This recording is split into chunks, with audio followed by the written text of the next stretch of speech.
Esta conferencia está desarrollada en el marco del proyecto Gestión Sostenible de Servicios Ecosistémicos, el cual está implementado de forma conjunta entre el FUNBank y el SINAC, gracias al apoyo financiero del GEF-BID.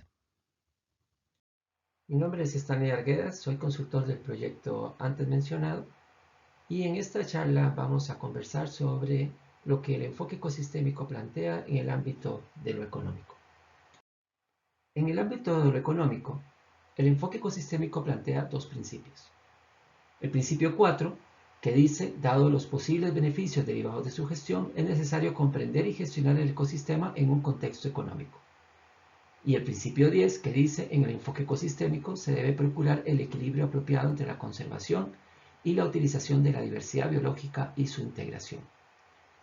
En ese sentido, este enfoque llama la atención al gestor sobre dos aspectos importantes. El primero es que, dado que los ecosistemas son el sustento de las sociedades humanas, hay que armonizar e integrar los esfuerzos por conservarlos con las contribuciones que estos brindan al bienestar de las personas. El segundo es que, dado que muchas de las fuerzas que modelan el territorio son de índole económico, se deben conocer y gestionar estas fuerzas, aprendiendo a utilizarlas, particularmente los incentivos de mercado, como una herramienta que de forma complementaria a las regulaciones motoricen una gestión sustentable del territorio. Entonces, para comprender mejor cómo aplicar estos dos principios, vamos a ver tres conceptos claves. El primero es economía y conservación. Vamos a comprender mejor qué significa la economía y cómo es que ese contexto económico se debe llevar a la conservación. El segundo son los incentivos económicos como una herramienta para la conservación. Y el tercero, vamos a hablar sobre la internalización de los costos ambientales en los procesos de la gestión del territorio. Empecemos entonces con esa relación entre economía y conservación. Economía, según dice el Diccionario de la Biodiversidad de Capel, es el estudio de la forma en que los individuos y grupos toman decisiones acerca de qué hacer con los recursos económicos para satisfacer sus necesidades y aspiraciones. He señalado recursos económicos porque es un concepto muy importante. En el diccionario de Capel se habla de recursos económicos, pero en otros contextos se habla de bien económico. Y un bien económico es todo aquel objeto o servicio que, además de satisfacer una necesidad humana, se adquiere en el mercado a través de un pago o contraprestación. Un bien económico y también un bien escaso. Eso significa que no es ilimitado y que por tanto se puede acabar. Por eso tiene un precio. Este tipo de bienes son además materiales e inmateriales. En resumen, podemos decir que la economía es el arte de manejar aquellos recursos que son escasos y para los cuales, para lograr conseguirlos, necesitamos algún tipo de transacción de mercado. Ahora, ¿cómo conectar ese concepto de economía con el tema de la conservación?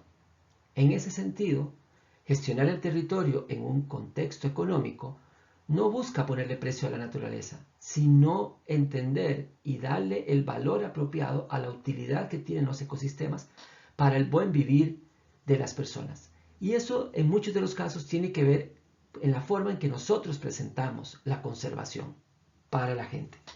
Voy a mostrarles algo que es una metáfora, una especie de caricatura, pero de un hecho real. Eso me ocurrió a mí, me pasó hace muchos años, así que es una recapitulación de un hecho real convertido en una especie de metáfora. Ella es Laura. Ella trabaja en un banco, no tiene ningún interés en la biodiversidad porque ella trabaja en el tema de las finanzas y no comprende mucho sobre el tema de la biodiversidad. Yo por mi lado trataba de conseguir recursos para una campaña para protección del jaguar y fui a buscarla para ver si ella me ayudaba a que el banco pudiese generar algún tipo de apoyo. Y entonces traté de establecer alguna relación entre ella y el jaguar. Y lo hice de esta manera. El jaguar es una especie controladora de otras especies que son dispersoras de semillas, gracias a las cuales crecen los árboles que forman grandes masas de bosque, en donde hay una gran biodiversidad de especies que tienen una serie de relaciones y forman grandes ecosistemas, que es lo que sustentan toda la vida en el planeta y generan esa gran biodiversidad de la cual disfrutamos. Y eso a ella no le interesó. Entonces, este discurso se cayó. No tuve ningún tipo de reacción positiva de parte de ella. Entonces lo intenté por otra vía. Le dije igual, mira, el jaguar, ¿recuerdas que te dije que el jaguar controlaba especies que eran dispersoras de semillas, que producían árboles que generaban los bosques que teníamos en nuestro planeta, en nuestro país? Esos bosques son productores de agua. Ahí se concentra el agua porque funcionan como una esponja que consume el agua y la va soltando poco a poco hacia esos grandes embalses en donde se produce la electricidad, gracias a la cual vos podés trabajar en tu computadora. Y ahí sí establecimos una relación. Ustedes podrán decir que es una relación un poco, como diríamos en Costa Rica, jalada al pelo, pero relación al fin.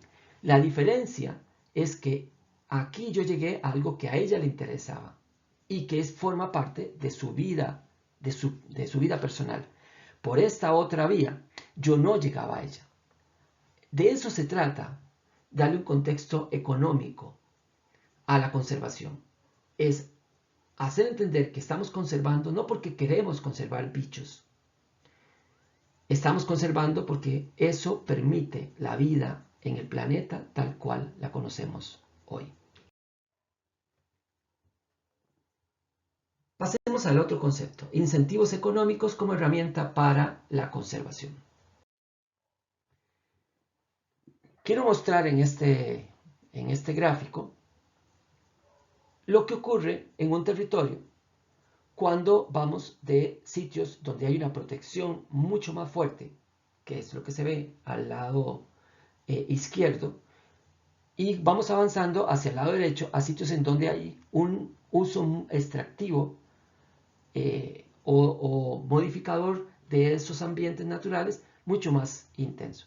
Evidentemente, la calidad de la conservación o el estado de conservación de los ambientes va bajando según aumentamos nuestra intensidad de uso. Eso lo representa la línea verde. Pero por otro lado, la producción primaria va creciendo según pueden transformar cada vez más esos ambientes naturales. Sobre todo estamos hablando de producción extractiva, como la madera, como la producción agroindustrial y otros, la pesquería y otros. Entonces podemos decir que aquí hay un capital natural en buen estado de este lado, y de este otro lado tenemos lo que tenemos en buen estado es una producción de riqueza. Entonces, por un lado, conservamos la naturaleza y por otro lado, tenemos mayor riqueza. Del lado en donde tenemos mayor capital natural, hay una producción de riqueza mucho más limitada que la del otro lado. Y por el lado donde tenemos mayor producción de riqueza, tenemos un capital natural mucho más degradado o disminuido. Entonces, la idea es que ese lugar donde hay mayor producción de riqueza tenga una economía subsidiaria, solidaria con esas sociedades que viven en sitios en donde la producción de la riqueza es más limitada para poder mantener un capital natural en buen estado, que a su vez es un capital natural que mantiene el ambiente relativamente sano y ayuda a soportar ese capital natural que está degradado, que a su vez de alguna manera soporta a través del agua, el suelo, la producción de nutrientes y otras polinizadores y otras cosas, esa producción de riqueza mayor. Esta lógica representada en ese gráfico tiene que ver con esos conceptos de la economía verde, de la economía solidaria que se habla hoy en día muchísimo en el planeta. Un esquema de esa economía solidaria en Brasil se da en las reservas de desarrollo sustentable en el estado de Amazonas. Ahí hay un programa que se llama Bolsa Forestal, o la bolsa es como una beca, beca del bosque. Y son fondos que van a familias que viven dentro de reservas. Ojo que no estamos hablando de un pago de un servicio.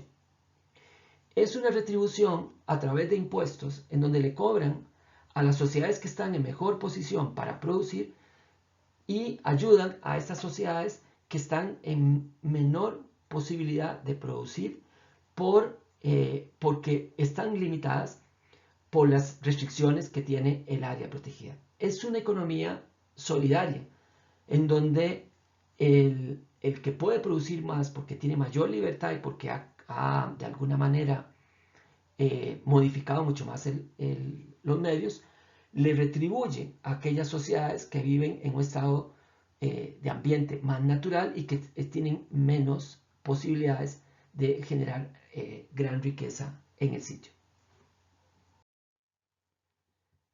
También tenemos el tema de los incentivos económicos y en algunos casos se habla de incentivos perversos para la conservación. Vamos a ver en el norte de Argentina un caso de incentivos perversos. Este es el mapa de la provincia de Salta. Lo que ven en colores son bosques remanentes en la provincia de Salta. Esto viene a través de una cosa que se llama el Ordenamiento Territorial de Bosque Nativo, en la OTBN, que tiene todo un contexto legal. Y lo que hicieron fue básicamente mapear dónde estaban todos los bosques y de acuerdo a una serie de criterios, los pintaron de verde, de amarillo o de rojo. De verde significaba que eran sitios que se podían transformar, o sea, se autorizaba la tala, la transformación total del bosque, con algunas medidas ambientales. El amarillo se permitía el uso de los bosques, pero sin transformación del suelo. Y el rojo eran sitios de protección absoluta. Los convirtieron básicamente en áreas protegidas. Sin embargo, no pudieron detener la tala en Salta. ¿Por qué no pudieron detener la tala cuando había mucha claridad de lo que se podía o no se podía hacer? Porque tenían un incentivo muy fuerte, que era la compra de soja por parte de soya, por parte de los chinos. Era un incentivo de aproximadamente $1.400 por hectárea por año. Y estamos hablando de zonas en donde hay propietarios que tienen 3.000, 4.000, 5.000 hectáreas de soja. Eso significa un montón de dinero al año. Este incentivo de los chinos mantuvo procesos de deforestación de hasta 60.000 hectáreas por año, aun cuando se tenía este mapa, aun cuando era prohibido, en zonas rojas, amarillas, verdes. Y todo cambió cuando los chinos dejaron de comprarle a Argentina la soya y cambiaron de fuente para la soya de sus países. Esto es un ejemplo de cómo los incentivos económicos le pasan por encima a cualquier ley. A cualquier ley. Ahora veamos una vuelta de rosca. Veamos incentivos económicos positivos. Vamos a Brasil, en donde hay un incentivo municipal muy interesante. En Brasil, como en caso de Costa Rica también, los incentivos para que van a los municipios, o los pagos que hace, el dinero que le pasa el gobierno a los municipios, depende de una serie de indicadores. Ahora, por otro lado, los municipios tenían muchos problemas con las áreas protegidas porque eran sitios en donde no podían desarrollar actividades productivas que generaran mayor riqueza, y además en muchos de los casos eran sitios en donde estaban con exoneraciones de impuestos territoriales que como en la mayoría de nuestros países, iban para los municipios. Entonces, para un municipio, un área protegida era una desgracia, era un problema. Lo que hicieron en Brasil fue que diseñaron una cosa que se llama el ICMS ecológico. ICMS significa Impuesto sobre Circulación de Mercancías y Servicios. Es un impuesto del país. Entonces, aprobaron una ley en donde ese impuesto iba a ser entregado, una porción de ese impuesto, iba a ser entregado a los municipios, pero con la condición de que tuvieran áreas protegidas y dependía de cuánto de su territorio era parte de un área protegida. En el año 2009, por razón de tener áreas protegidas, les llegó a los municipios de Brasil la suma de 164.7 millones de dólares. ¿Qué pasó? Ahora los municipios adoran las áreas protegidas, quieren tener áreas protegidas, porque reciben un dinero por tener esas áreas.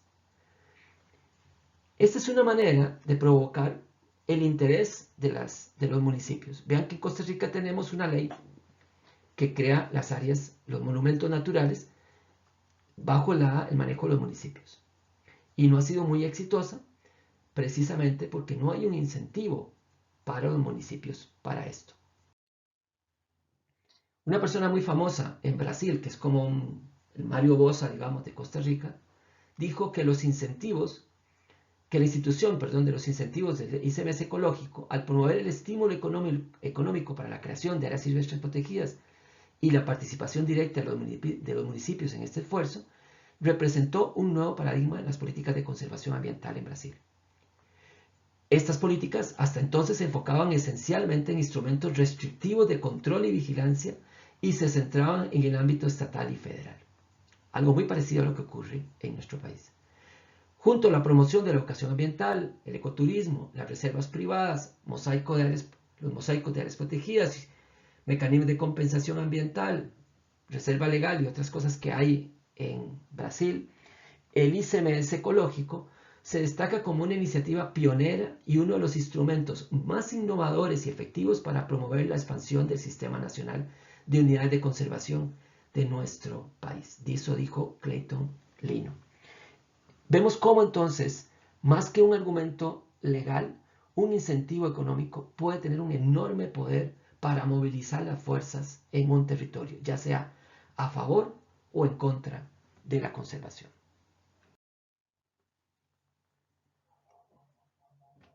Veamos entonces ahora el tercer elemento, internalización de los costos ambientales.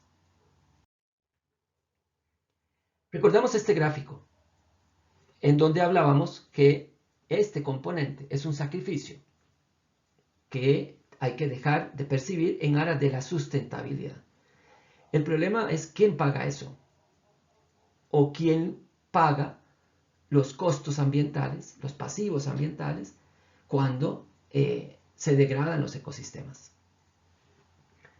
Y ahí es donde está este concepto de esas retribuciones, de esa internalización de los costos ambientales en los modelos de producción, que hoy en día se está reclamando tanto en muchos de los países para incluir inclusive en las contabilidades nacionales. Veamos este caso en Argentina, que ocurrió como parte del proceso de conservación de glaciares. Argentina produjo una ley que decía que los glaciares se debían conservar, todos los glaciares. Entonces, es como la ley de conservación de humedales. Bueno, había que mapear y decir dónde estaban los glaciares. Y para eso se contrató a esta institución, el Yanila, que es parte de un organismo nacional, para que fuera a todos los sitios y dijera esto es glaciar y esto no es glaciar. En ocasiones no es fácil identificar un glaciar. Por ejemplo, ahí en el centro de la fotografía hay un glaciar. Quizá algunos de ustedes no lo vean, pero ahí está el glaciar.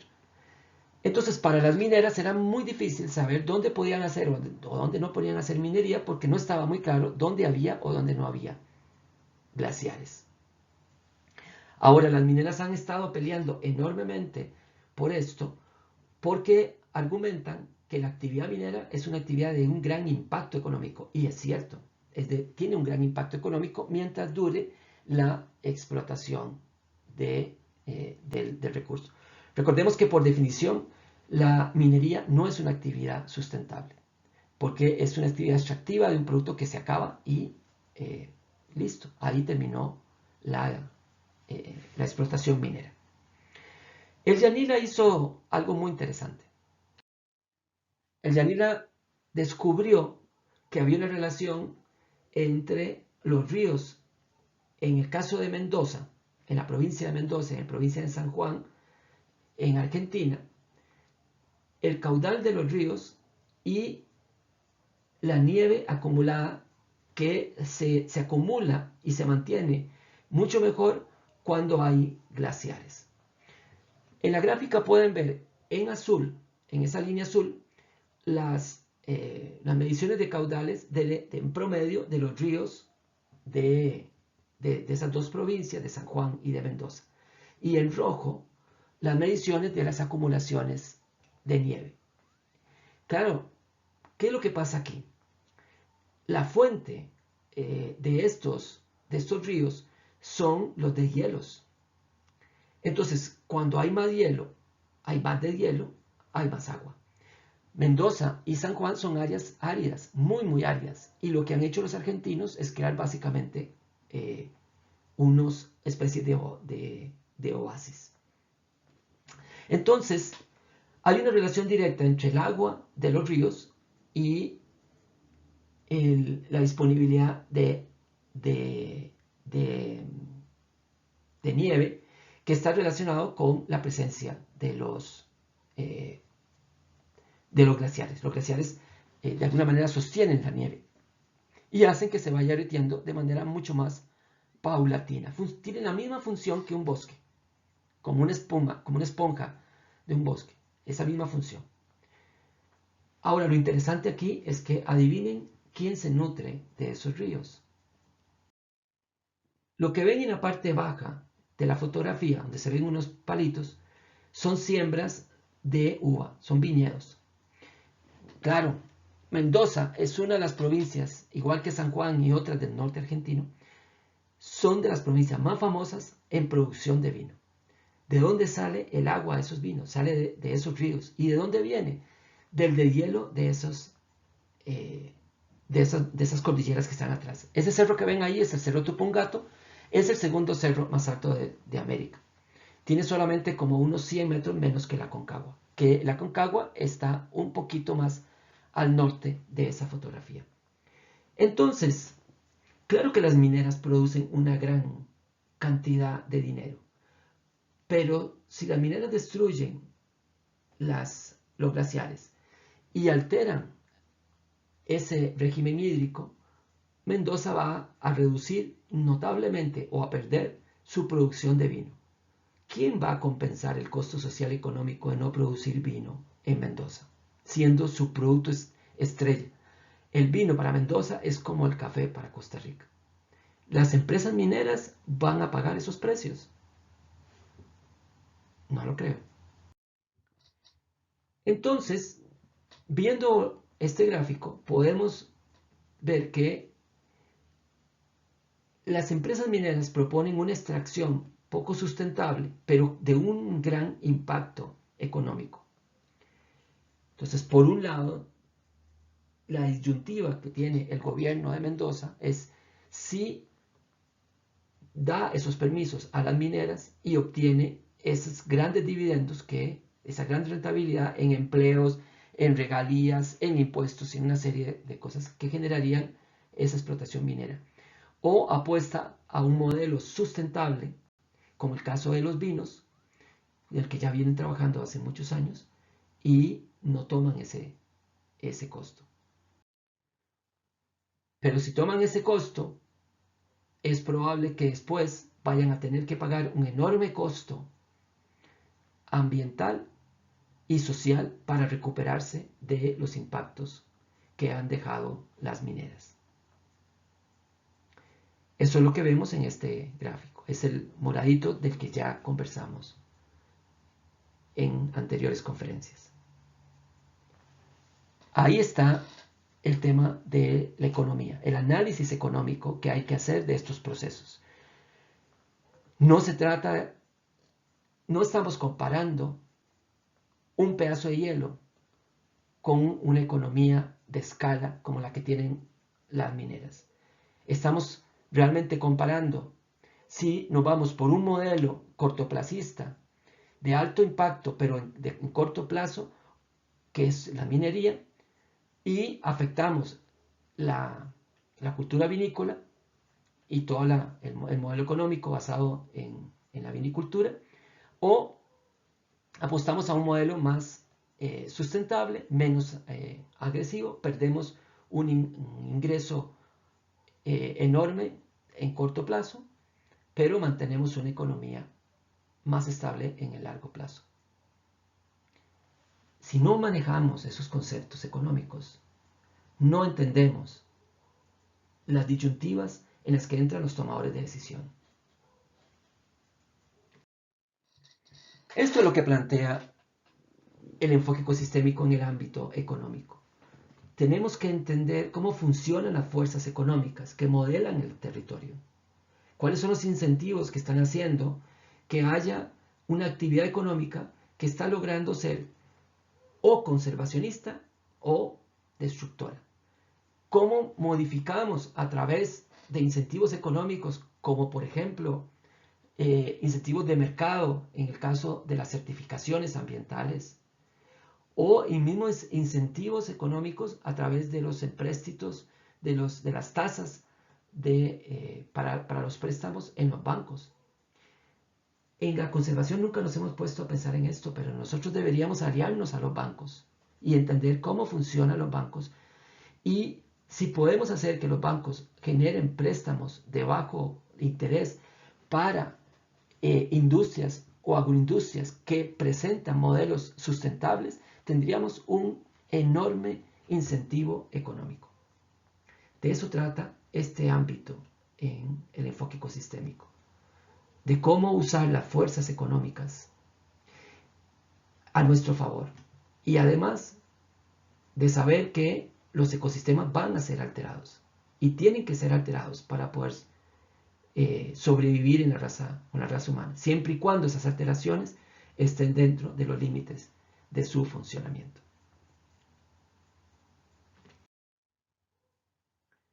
Muchas gracias, y abajo tienen mi correo electrónico en caso que deseen comunicarse con mi persona.